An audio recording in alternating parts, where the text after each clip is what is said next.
हज़रात इस चीज़ से बखूबी वाकिफ़ हैं कि किसी भी इंसान की ज़िंदगी में उसकी इक़्तिसादी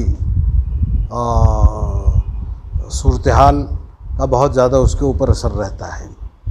बल्कि अगर उसके इक़्तिसादी हालत सही नहीं है तो उसकी ज़िंदगी परेशानियों का शिकार होती है।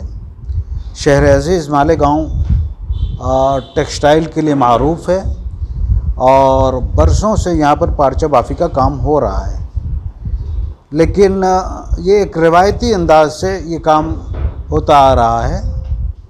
जामिया महमूदिया एजुकेशन सोसाइटी ने शहर की इस ज़रूरत को महसूस किया, बल्कि शहर के उन बुनकरों की ज़रूरत को महसूस किया जो अब तक महज एक रिवायती अंदाज से अपना पसीना अपने इक़्तिसाद को बेहतर बनाने की राह में बहाते रहे।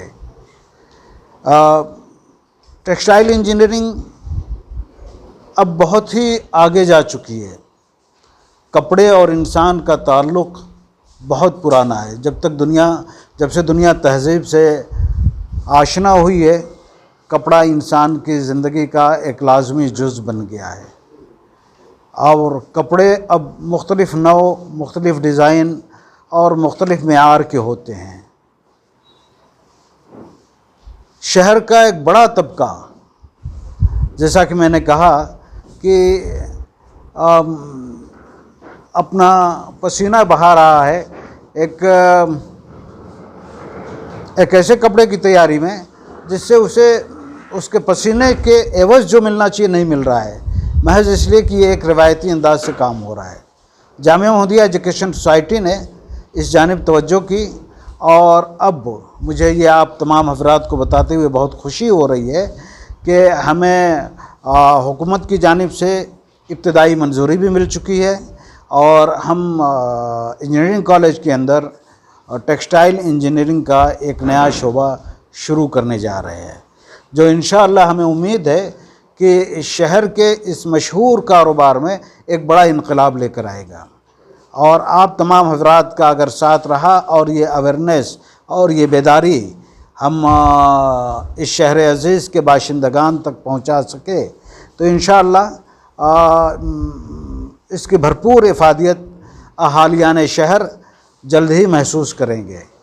इस सिलसिले में तफसील से गुफ्तगू के लिए जामिया महमूदिया एजुकेशन सोसाइटी के सेक्रेटरी जनाब राशिद मुख्तार साहब मौजूद हैं।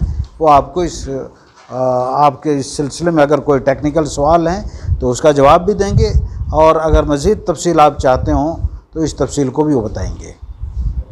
कल कैंपस के लुलवा यूसुफ बुदाई पॉलीटेक्निक में इंशाल्लाह 2024-2025 एकेडमिक ईयर से स्टार्ट किया जाएगा।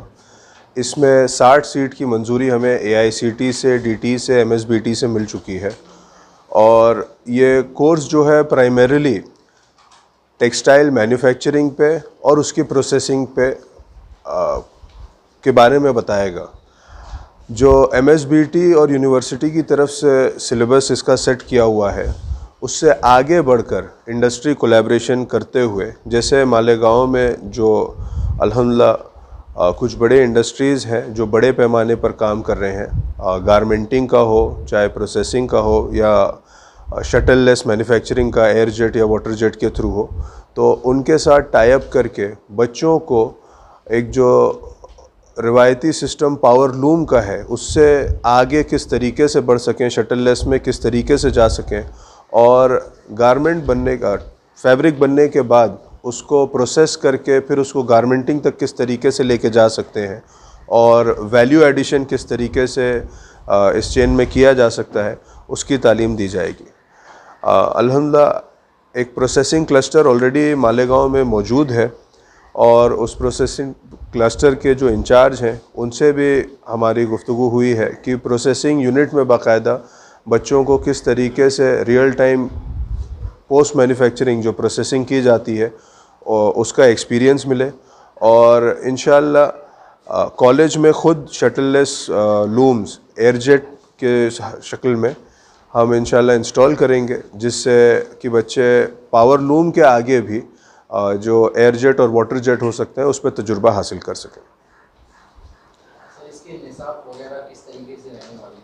इसका निसाब Maharashtra state board of technical education जिनसे मंजूरी मिली है उनका एक डिफाइंड निसाब होता है। जैसे मैंने बताया कि उसमें पहले तो यान से रिलेटेड, यान की टेस्टिंग, फिर यान टू फैब्रिक वो किस तरीके से कन्वर्ट होता है, हैंडलूम है, पावरलूम है, और अब shuttle less air jet, water jet आ गए। उसके बाद फिर आप जो फैब्रिक बनता है उसको क्या क्या प्रोसीजर से लेकर जाते हैं, और उसके बाद फिर आप गारमेंटिंग किस तरीके से करते हैं। तो ये ब्रॉडली पूरा कवर किया जाएगा सिलेबस में। ये एक प्री डिफाइंड MSBT से होता है। इससे आगे बढ़ के अल्हम्दुलिल्लाह हमने इंडस्ट्री से टाई अप किया हुआ है कि रियल टाइम आज जो इंडस्ट्री में प्रैक्टिस चल रही है, जैसे केजल फैब्रिक्स एक मालेगांव में मौजूद है, जो चरक दिन एक बहुत बड़ा ब्रांड है शर्टिंग के, रेडीमेड सूटिंग्स में। चरक दिन के शर्ट्स मालेगांव में बनाते हैं, तो उनसे हमारा तारुफ हुआ, उनसे हमारी बात हुई, तो उन्होंने इस चीज़ को वेलकम किया। फिर इंडस्ट्री की तरफ से जो रिक्वायरमेंट थी कि यहाँ जब कपड़े मैन्युफैक्चर होते हैं तो उसको टेस्टिंग करने के लिए बहुत दूर भेजना पड़ता है, तो उससे रिलेटेड जो टेस्टिंग लैब्स हो सकती हैं इंशाल्लाह उसको हम सेटअप करेंगे। तो इंडस्ट्री रिलेटेड बच्चों को जो नॉलेज होनी चाहिए, जैसे जो और टेक्सटाइल हब्स हैं, आज आप भिवंडी देखिए, भिवंडी अच्छा खासा शटललेस की तरफ माइग्रेट कर चुका है। इचल करंजी अच्छा खासा शटललेस, इचल करंजी तो ऑलमोस्ट शटललेस पूरा हो चुका है। इसी तरीके से सूरत है, औरंगाबाद है, और जो दूसरी जगहों पर जहाँ टेक्सटाइल का काम चल रहा है, जिस तरीके से वो इंडस्ट्री के साथ एडवांस हुआ है, हम वही चाह रहे हैं कि इंशाल्लाह उस चीज़ को मालेगांव में भी रेप्लिकेट किया जाए। ये 3 साल का, 10वीं के बाद 3 साल का है। तो बच्चे ने अगर 10वीं दी है तो वो 10वीं की मार्कशीट के बेसिस पर इनका टेक्सटाइल डिप्लोमा में एडमिशन होगा। 3 साल की मुद्दत है और फीस इसकी 45,000 पर एनम है। एक मिनट जी। स्कॉलरशिप महाराष्ट्र गवर्नमेंट की माइनॉरिटी स्कॉलरशिप जो आती है, बच्चे उसके लिए एलिजिबल होंगे। डिग्री के लिए वो अप टू 50,000 है, depending upon the student merit. Diploma के लिए अप टू 40,000 है। तो बच्चे अगर एलिजिबल हो जाए तो 45,000 की फ़ी है, उसमें 40,000 ही आपको गवर्नमेंट से माइनॉरिटी स्कॉलरशिप मिल जाती है। इसके अलावा और जो गवर्नमेंट की OBC, SC, ST, NT के लिए जो स्कीम्स हैं, ये सारी इसके लिए एप्लीकेबल है। जी आप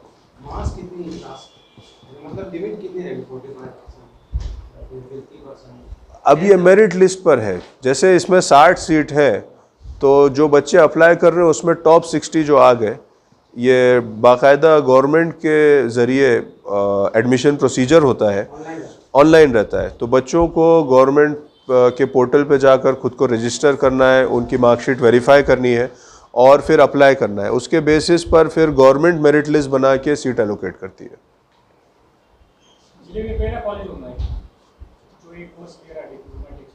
जी हाँ, ये यहाँ पे पहला कॉलेज है, यहाँ पे पहला कॉलेज है। नासिक में भी, नासिक में पहला कॉलेज है। जी जी। इसके पहले मतलब यहाँ सासमीरा मुंबई में जो है, इचल करंजी में है, ये 2 मारूफ कॉलेजेस थे। इस साल हमने अप्लाई किया है और NMIMS ने शीरपुर में इन्होंने अप्लाई किया। ये साल गवर्नमेंट ने थोड़ा सा ये कोर्स के लिए प्रमोशन किया है, तो हमने शहर की ज़रूरत को महसूस करते हुए जैसे हमें पहला मौका मिला हमने इसे अप्लाई कर दिया। शहर की बहुत सारी सनती अंजुमनें, अदारे, तो उनसे रब्ता करेंगे कि बच्चे इम्तिहानी ग्राफी हो, क्योंकि मालेगांव की आवाज़ सनत है जी, तो आप उनसे रब्ता करेंगे क्या एडमिशन अच्छे से हो? जी बिल्कुल। इनफैक्ट हम तो जो तंजीमें हैं उनसे भी हमने रब्ता किया, और जो इंडस्ट्री में अलग अलग सेक्टर में है, जो पावर लूम में है, जो एयर जेट में है, जो वाटर जेट में है, जो गारमेंटिंग का काम कर रहे हैं, ये सारे ऑर्गेनाइजेशन से हम मुसलसल कांटेक्ट में है कि हमारी कोशिश ये है कि ये पावर लूम हब से टेक्सटाइल हब बन जाए। अभी माशाल्लाह पावर लूम में मालेगांव का बहुत नाम है, लेकिन हम चाहते हैं कि ये न सिर्फ पावर लूम होते हुए ये टेक्सटाइल का हब बने। तो यहाँ से न सिर्फ आपका जो ग्रे बनता है, बल्कि ग्रे प्रोसेस भी हो, प्रोसेस हुए ग्रे से अगर आप गारमेंटिंग कर सकते हैं तो ये पूरे रीजन के लिए एक इकोनॉमिक ग्रोथ का बहुत बड़ा सबब बन सकता है इंशाल्लाह। मैं इसलिए बोल रहा हूँ कि पिछले हफ्ते में जो है इंडस्ट्रियल सोसाइटी वाले जी शेरपुर के तवज्जुह से एक मुज़ाकरा था। जी। अब यहाँ के बच्चे वहाँ ना जाए, यहीं की यहीं यानी उनका दाखिला हो जाए, इसलिए पूछ रहा है। इसमें आपका ताउन सबसे ज़्यादा ज़रूरी है। ये इसका डीटी का एडमिशन प्रोसीजर स्टार्ट हो गया है और बच्चे जिन्होंने अभी 10th पास किया उनके पास मार्कशीट है, डॉक्यूमेंट्स है, वो गवर्नमेंट वेबसाइट पर विज़िट करके ख़ुद को रजिस्टर कर सकते हैं या हमारे अदारे में आ जाएं। वहाँ से पूरा एडमिशन सेल डेडिकेट किया गया है जो बच्चों के एडमिशन में सहायता करेगा इंशाल्लाह। ये जो फीस के ताल्लुक से जो बता रहे हैं, ये वन टाइम एक मतलब हम भरना है या उसके अंदर कुछ ऐसा वो है कि भाई स्कॉलरशिप? नहीं, अल्हम्दुलिल्लाह जब से कॉलेज कायम है तब से हमारी कोशिश ये रहती है कि बच्चों को आसानी हो, उस तरीके से हम हमारा फ़ीस स्ट्रक्चर डिज़ाइन करते हैं। हालांकि बाज़ कॉलेजेस और गवर्नमेंट भी यही तमहीद करती है कि आप बिफ़ोर ग्रांटिंग एडमिशन पूरी फ़ीस ले लें, लेकिन चूँकि हमारा फोकस एजुकेशन पे है और एजुकेशन कॉमर्स पर नहीं है तो हम लोगों की ज़रूरत को समझते हुए उसको ब्रेक करके आसानी के हिसाब से देते हैं। डिफरेंट क्या होता है, जैसे अगर कोई माइनॉरिटी में अगर उसको देते तो कितना आएगा और कोई अगर ओबीसी में बीए फ़ीस सबकी सेम होती है। स्कॉलरशिप जो गवर्नमेंट देती है वो गवर्नमेंट की अलग अलग स्कीम है, उसमें हमारा कोई रोल नहीं है। तो जैसे माइनॉरिटी स्कॉलरशिप अभी 40,000 अप टू 40,000 डिप्लोमा के लिए अनाउंस की गई है। ओबीसी के लिए अराउंड 50% होती है और इसके डिटेल्स मेरे ख्याल से एडमिशन टीम में डॉक्टर साजिद हैं, वो आपको डिटेल में और बेहतर बता पाएंगे। एज लिमिट का एज सच कोई क्राइटेरिया नहीं है जी। नहीं, कॉलेज तो यही मौलाना मुख्तार है, मैनटेक के अंडर शुरू हो रहा है। सिर्फ वो डिपार्टमेंट है, अलग से एक डिपार्टमेंट ऐड हो रहा है।